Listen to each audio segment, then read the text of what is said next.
Optative sentence అండి. Optative sentence అంటే మనకు చూడండి, it is a part of exclamatory sentence. Exclamatory సెంటెన్స్లో భాగమే అయినప్పటికీ దీని ఫంక్షనింగ్ వేరు. ఏంటి చూడండి, ఇక్కడ ఎవరికైనా విష్ చేసిన, ఎవరినైనా గ్రీట్ చేసిన, చూడండి విషింగు, గ్రీటింగు, బ్లెస్సింగ్స్ అంటే ఎవరు విష్ చేసినా, ఎవరిని గ్రీట్ చేసినా, ఎవరు బ్లెస్ చేసినా, ఎవరినైనా అప్లాజ్ చేసిన, అప్లాజ్ అంటే అభినందించడం, అప్లాజ్ అంటే అభినందించడం, ఎవరినైనా ఎంకరేజ్ చేసిన, అలాగే ప్రేయర్ చేసిన, ఇటువంటి వాక్యాన్ని ఆప్టేటివ్ సెంటెన్స్లు అంటారు. అంటే ఆప్టేటివ్ సెంటెన్స్ అంటే విషెస్ని, గ్రీటింగ్స్ని, బ్లెస్సింగ్స్ని, అప్లాజెస్ని, ఎంకరేజ్మెంట్ని, ప్రేయర్స్ని తెలియచేసే వాక్యాలు అని అర్థం. ఆప్టేటివ్ సెంటెన్స్ అంటే ఒక ప్రేయర్ చేస్తే అది ఆప్టేటివ్ వాక్యం, ఎవరినైనా ఎంకరేజ్ చేస్తే అది ఆప్టేటివ్ వాక్యం, ఎవరినైనా అభినందిస్తే అది ఆప్టేటివ్ వాక్యం. చూడండి, ఎవరికైనా బ్లెస్సింగ్స్ ఇచ్చినా, విష్ ఇచ్చినా అది ఆప్టేటివ్ వాక్యం, ఎవరినైనా పలకరించిన, గ్రీట్ చేసిన, సంబోధించిన ఆప్టేటివ్ వాక్యం. అంటే wishes, greetings, blessings, applauses, encouragements, ప్రేయర్స్ను తెలిపే వాక్యాలను మనము ఆప్టేటివ్ సెంటెన్స్గా చెప్పుకుంటాము. మరి ఆప్టేటివ్ సెంటెన్స్లో మనము ఇండైరెక్ట్ స్పీచ్లోకి రాసేటప్పుడు ఎలా తీసుకోవాలి, అక్కడ ఆ వెర్బ్ని బట్టి విష్డ్, గ్రీటెడ్, బ్లెస్డ్, అప్లాజ్డ్, ప్రేయిడ్ ఇలాగ మన వెర్బ్ని యూజ్ చేసుకుంటాం. అంటే సెడ్ టు ప్లేస్లో చూడండి, సందర్భం బట్టి విష్డ్, బ్లెస్డ్, చూడండి గ్రీటెడ్, ప్రేయిడ్, అప్లాజ్డ్ అభినందించడం అండి,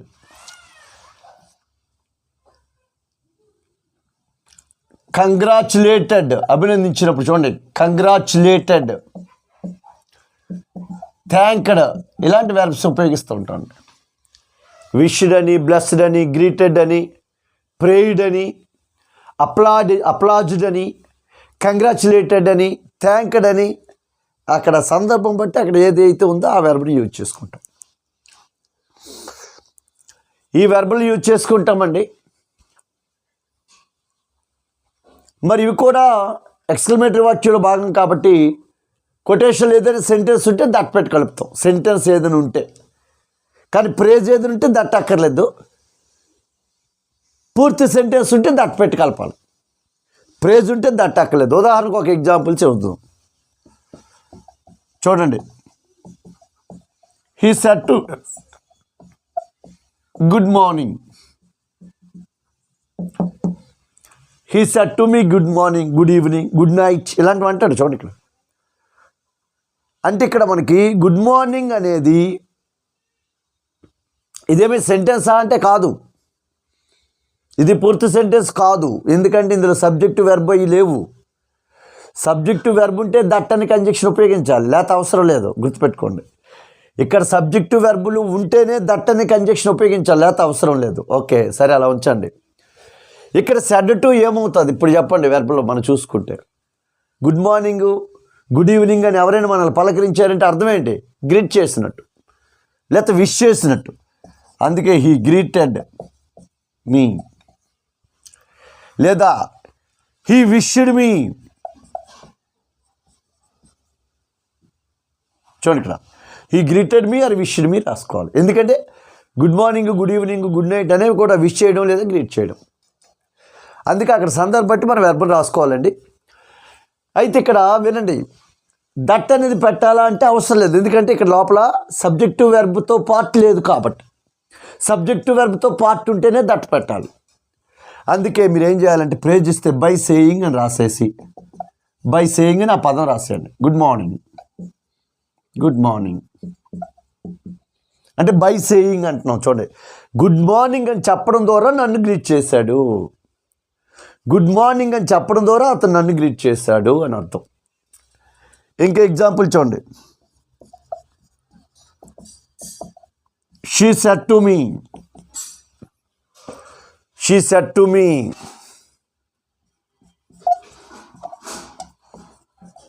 thank you. She said to me thank you. ఆమె నాకు థ్యాంక్స్ చెప్పింది. అంటే ఇక్కడ మీరు థ్యాంక్ యూ అనేది ఏమైనా సెంటెన్సా? ఇదేమైనా సెంటెన్స్ అంటే కాదు. కారణం ఏంటి? ఇక్కడ సబ్జెక్టు వెర్బ్ ఏమీ లేవు, సెంటెన్స్ కాదు.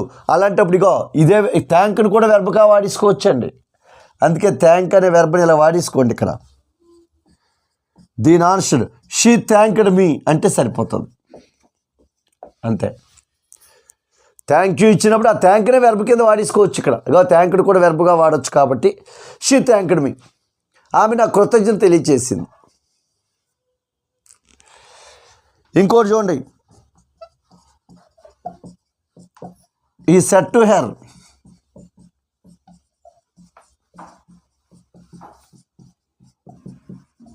Congratulations, congratulations. ఇప్పుడు అతడు ఇగోండి కంగ్రాచులేషన్ కూడా వెర్బ్ను వాడేసుకోవచ్చు. ఇగోండి ఇక్కడ దీన్ని వెర్బ్గా వాడేసుకుంటే మనకి ఇంకేం మార్పులు అక్కర్లేదు. అంటే ఏంటి? హీ కంగ్రాచులేటెడ్ హెర్,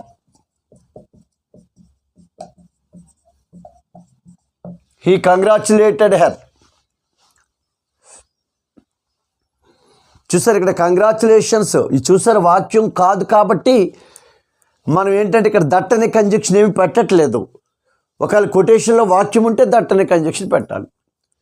ఉదాహరణ చూడండి. He said May God bless you.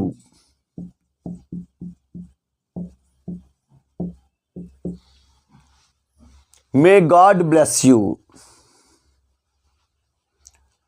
May God bless you. చూడండి, దేవుడు నిన్ను చల్లగా చూడుగాక. ఇప్పుడు ఇది ఏమవుద్ది? ప్రేయడ్ అవుద్దా, బ్లెస్డ్ అవుద్దా, విష్డ్ అవుద్దా? అంటే హీ విష్డ్, దీవించినట్టే కదా.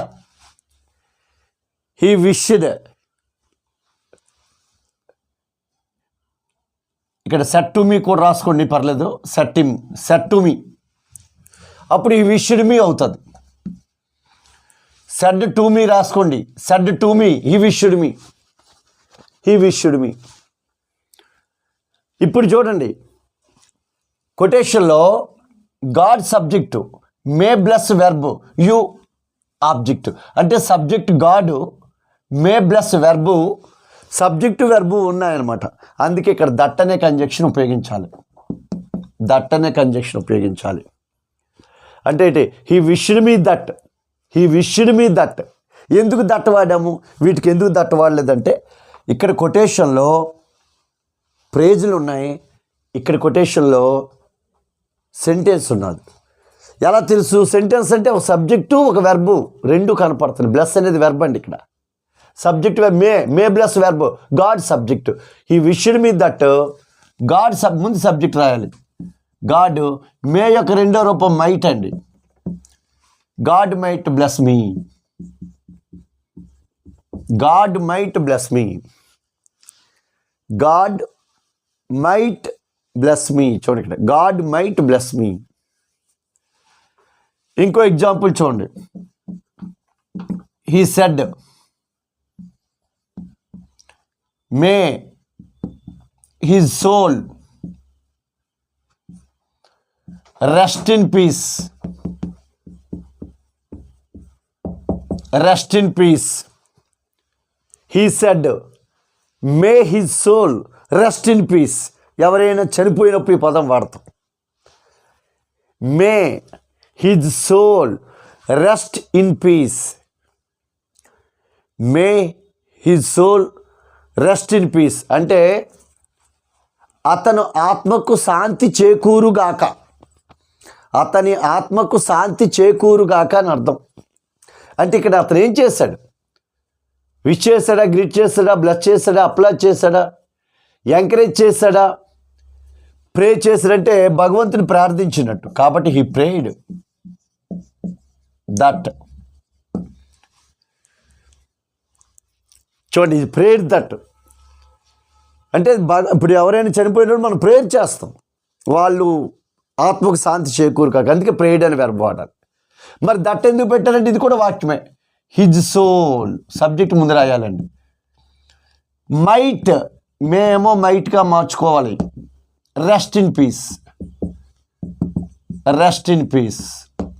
చూడండి ఇక్కడ రెస్ట్ ఇన్ పీస్. ఇంకొక సెంటెన్స్ చూడండి, లాస్ట్ సెంటెన్స్ చూడండి. He said to them,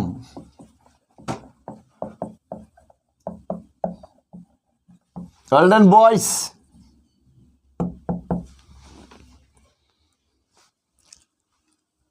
well done boys అంటే ఎవరైనా ఏదైనా గెలిచారు అనుకోండి, వాళ్ళని అభినందిస్తాం, భుజం తట్టి ప్రోత్సహిస్తాం. Well done, well done, very good, very good, బాగా చేశారు, బాగా చేశారని.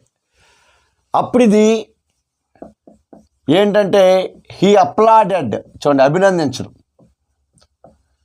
He applauded dum.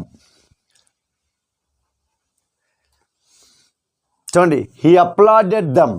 చూసారా? అంటే వెల్ డన్ అంటే అభినందన, గుడ్ మార్నింగ్ అంటే గ్రీట్ చేయడం, థ్యాంక్ యూ అన్నప్పుడు థ్యాంక్డ్ అని వెర్బ్ యూజ్ చేయడం, కంగ్రాచులేషన్ అన్నప్పుడు కంగ్రాచులేట్ అని వెర్బ్ యూజ్ చేయడం, may God bless you, may his soul rest in peace అనేది ఇవి స్ఫూర్తి సెంటెన్స్లు కాబట్టి దట్ అనే కంజంక్షన్ వాడడం.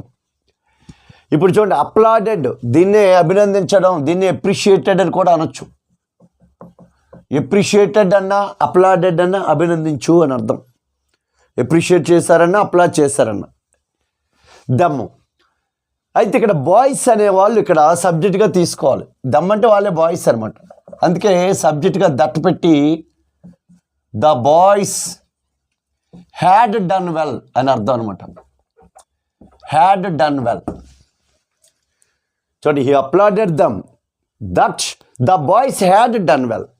అంటే ఇక్కడ డన్, వెల్ డన్ అంటే had done well, had done well అని అర్థం. కాబట్టి ఇట్లాగా మనం ఏంటంటే ఆప్టేటివ్ సెంటెన్స్లు కూడా దీనికి యాడ్ చేసుకుంటాం. దీంతో డైరెక్ట్ ఇండైరెక్ట్ స్పీచ్ మనకు పూర్తి అయిపోయినట్టేనండి. ఇది డైరెక్ట్ ఇండైరెక్ట్ స్పీచ్ అనమాట. అందుకని డైరెక్ట్ ఇండైరెక్ట్ స్పీచ్కి మనం ఏంటంటే ఒకసారి దీని యొక్క సమ్మరీ ఇలా చూస్తే గుర్తుంటాయి మనకి. అంటే రిపోర్టెడ్ వెర్బ్ ఎలా ఉండాలి, కంజంక్షన్ ఎలా ఉండాలి, అంతే, ఇంకేం లేదు. వాటిని ఒకసారి ఈ సమ్మరీ అంతా చిన్న టేబుల్ లాగా వేద్దామండి. ఓకేనమ్మా? ఇప్పుడు మనం ఈ డైరెక్ట్ ఇండైరెక్ట్ స్పీచ్ ఒకసారి సమ్మరీ చూద్దాం. మొత్తంగా 5 రకాల సెంటెన్స్లు మనం చెప్పుకున్నాం. ఒకటి డిక్లరేటివ్ సెంటెన్స్, వీటిని అసర్టివ్ సెంటెన్స్లు అంటాం. వీటికి రిపోర్టింగ్ వెర్బ్గా సెడ్, టోల్డ్ యూజ్ చేస్తాం. కంజంక్షన్గా దట్ అనే దాన్ని యూజ్ చేస్తున్నాం. అంటే సెడ్ ఉంటే సెడ్, సెట్ ఉంటే టోల్డ్ అనమాట. అందుకే అక్కడ సెడ్, టోల్డ్. మరి ఈ బయట ఉన్నదాన్ని కొటేషన్ ఉన్నదాన్ని కలపడానికి దట్ అనే కంజంక్షన్ యూజ్ చేస్తాం. ఇంకా రెండోది ఇంటరాక్టివ్ సెంటెన్స్, ఆస్క్డ్ అనే వెర్బ్ని యూజ్ చేస్తున్నాము. రిపోర్టెడ్ వెర్బ్గా ఆస్క్డ్ యూజ్ చేస్తున్నాము. రిపోర్టెడ్ వెర్బ్గా వాంటెడ్ టు నో అంటే మనకు వాంటెడ్ టు నో అనే దాన్ని కూడా అరుదుగా యూజ్ చేస్తుంటాం. ఇది కూడా వాడొచ్చని చెప్తున్నాం. అయితే ఇక్కడ క్వశ్చన్స్ 2 రకాలు మీకు చెప్పాము. WH క్వశ్చన్స్ ఉంటే WH వర్డే కంజంక్షన్గా వస్తుంది. SRO టైప్ క్వశ్చన్ ఉంటే ఇఫ్ ఆర్ వెదర్ కంజంక్షన్గా వస్తుంది. అంటే మనం ఏంటంటే ప్రతిదానికి సమ్మరీ ఒక దగ్గర అలా ఉంటే ఎగ్జామ్కి వెళ్ళేటప్పుడు ఈజీగా ఓకే దీనికైతే ఇలా, దీనికైతే ఇలా అని గుర్తుంటుందని చెప్పడం, అంతే తప్ప. తర్వాత ఇంపరేటివ్ సెంటెన్స్కి ఆ సెట్ టు ప్లేస్లో ఆర్డర్డ్ కానీ, రిక్వెస్టెడ్ కానీ, అడ్వైజ్డ్ కానీ, వార్నెడ్ కానీ మనం ఇలా రాస్తూ, పాజిటివ్ సెంటెన్స్ అనుకోండి టూతో కలుపుతాము, నెగిటివ్ సెంటెన్స్ అనుకోండి నాట్ టూతో కలుపుతాము. చూడండి, పాజిటివ్ సెంటెన్స్ 2తోని, నెగిటివ్ సెంటెన్స్ ఏమో నాట్ 2తో కలుపుతాము. ఇంకా ఎక్స్క్లమేటరీ సెంటెన్స్ ఇక్కడ వండర్డ్ కానీ ఎక్స్క్లెయిమ్డ్ కానీ ఉంటుంది. వండర్డ్ కానీ ఎక్స్క్లెయిమ్డ్ కానీ ఉంటుంది. మరి ఇక్కడ కూడా ఫస్ట్ మోడల్ లాగే దట్ అనే కంజంక్షన్ ఉపయోగిస్తాము. దట్ అనే కంజంక్షన్ ఉపయోగిస్తాము. మరి ఆప్టేటివ్ సెంటెన్స్ అంటే చెప్పాము. అంటే ఒక వ్యక్తిని గ్రీట్ చేసినా, విష్ చేసినా, ఎంకరేజ్ చేసినా, అట్లాగే మనము ప్రేయర్ చేసినా, మనము వాటిని ఆప్టేటివ్ సెంటెన్స్లు అంటారు. మరి ఆప్టేటివ్ సెంటెన్స్లకి విష్డ్, గ్రీటెడ్, ప్రేయిడ్, 2 సార్లు ఇచ్చి ఇక్కడ ప్రేయిడే రాస్తాము, ప్రేయిడ్. అట్లాగే